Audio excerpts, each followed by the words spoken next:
तर जवळपास आठवडाभरापासून पुराशी सामना करणाऱ्या मराठवाड्यातील वेगवेगळ्या जिल्ह्यांमध्ये सध्या काय चित्र आहे पाहूया एबीपी माझाचा हा ग्राउंड रिपोर्ट।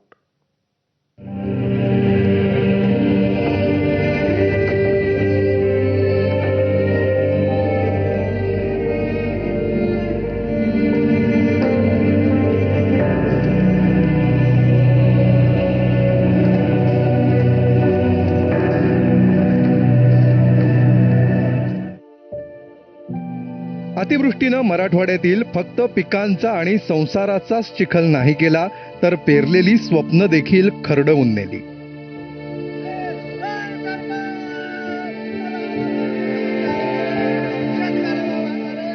गोदावरीच्या नाथसागरातून आता बीड जिल्ह्याकडे पाण्याचा विसर्ग जो आहे तो सुरू झालेला आहे आणि जवळपास 6 वाजेपर्यंत हा पाण्याचा जो विसर्ग आहे, जे पाणी आहे ते बीड जिल्ह्यामध्ये दाखल होण्याची शक्यता आहे आणि त्यामुळेच आता खबरदारीचा उपाय म्हणून जे काही गोदावरी नदीकाठची गावं आहेत गेवराई तालुक्यातील त्या गावातील नागरिकांनी आता स्थलांतर करायला सुरुवात केलेली आहे। गोदावरीला जो महापूर आलेला आहे, हे जे आपण उभा आहेत ह्या भागामध्ये आता 2.5 लाख क्युसेक सोडला सांगते साहेब, पण ज्यावेळेस त्याचा विसर्ग इथपर्यंत येईल त्यावेळेस याला पूर्ण हे पाण्यामध्ये राहणार आहे। म्हणून ह्या भागातले माणसं पूर्ण आपण बाहेर का म्हणजे मनानेच निघालेले आहेत। प्रशासन आले, पूर एवढा येण्याची शक्यता आहे, प्रशासनाचे अलर्ट मेसेज यायला लागले, त्या मेसेजच्या आधारेच आम्ही गाव सोडून बाहेर चांगल्या स्थळी चाललो। ह्यात सर एक कमी 15 दिवस पुरेल असं चाललंय सर, सोबत महिना 15 दिवस।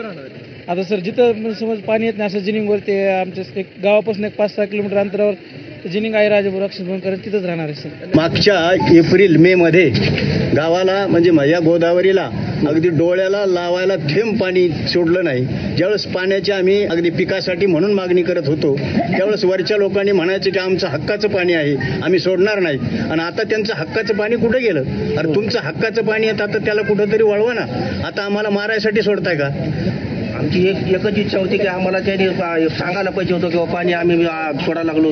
अचानक त्याने आम्हाला पाणी सोडल्यामुळे आमचं एकदम आम्ही गाव सगळं घाबरून गेलेले सध्या। काय नेमकी परिस्थिती गावाची आता? काय परिस्थिती आता आम्हाला काय बाहेर निघायला मार्गच नाही कुठंच काय। आता वरून पाऊस येतो, खाली पाणी आलेलं आहे आणि आता कुठं जायचं? लेकरं बाळ म्हातारे माणसं घेऊन कसं जायचं आम्ही? एक तर उपाशी पोटी येतं, 8 दिवसापासून मागचं पाणी येऊन गेलं होतं त्याच्यात आम्ही परेशान होतो। आता हे पाण्याचं काय करायचं? जायचं म्हणून आम्ही पाण्यातच। आता त्यांनी आम्हाला सूचना करायला पाहिजे होती आधी। आम्हाला बाहेरच निघता येत नाही, पाणी येतंय गावाला इतकं पाणी, आम्हाला सांगत त्याने पाणी आलं म्हणून। आता आम्हाला प्यायला नाही, प्यायचं पाणी सुद्धा नाही आम्हाला। आता कसं काय करायचं? 2 दिवस झालेल्या मुसळधार पावसानं धाराशिव जिल्ह्याच्या प्रमुख नद्या ज्या आहेत त्या दुथडी भरून वाहत आहेत। छोट्या मोठ्या नद्यांना पूर परिस्थिती निर्माण झालेली आहे। आता पाहून आहोत तेरणा नदीच्या काठावर, माझ्या पाठीमागच्या बाजूला जो बघू शकतो आपण तो आहे तेरणा प्रकल्प। पाऊस झाल्यामुळे तेरणा नदीतलं पाणी आहे ती पाणी पातळी मोठ्या प्रमाणात वाढलेली आहे, त्यामुळे प्रशासनाकडून नदीकाठच्या गावांना सतर्कतेचा इशारा देण्यात आलेला आहे। परभणी जिल्ह्यात मागच्या काही दिवसात झालेल्या पावसामुळे अगोदरच शेती पिकांचं मोठ्या प्रमाणावर नुकसान झालंय। दुसरीकडे प्रकल्प पुन्हा एकदा ओव्हरफ्लो झालेले आहेत। येलदरीचे 10 दरवाजे उघडून या पूर्णा नदी पात्रामध्ये जवळपास 50,000 क्युसेक्स वेगानं पाण्याचा विसर्ग सोडण्यात आलाय। निम्न दुधना प्रकल्पाचे 8 दरवाजे उघडण्यात आले, ज्यातून 11,000 क्युसेक्स पाण्याचा विसर्ग नदीपात्रात सोडण्यात आलाय।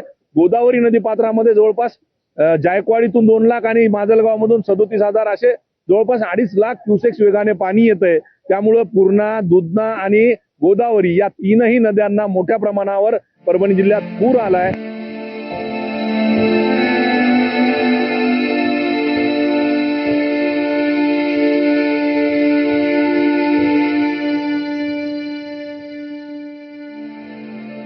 नांदेडमध्ये गोदावरी नदीला महापूर आलेला आहे।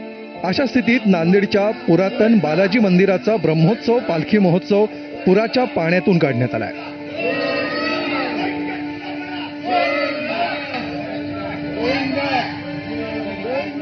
गोविंदाचा जयघोष करत ही पालखी पुराच्या पाण्यातून काढण्यात आली। या घटनेचे व्हिडिओ सोशल मीडियावर व्हायरल झाले।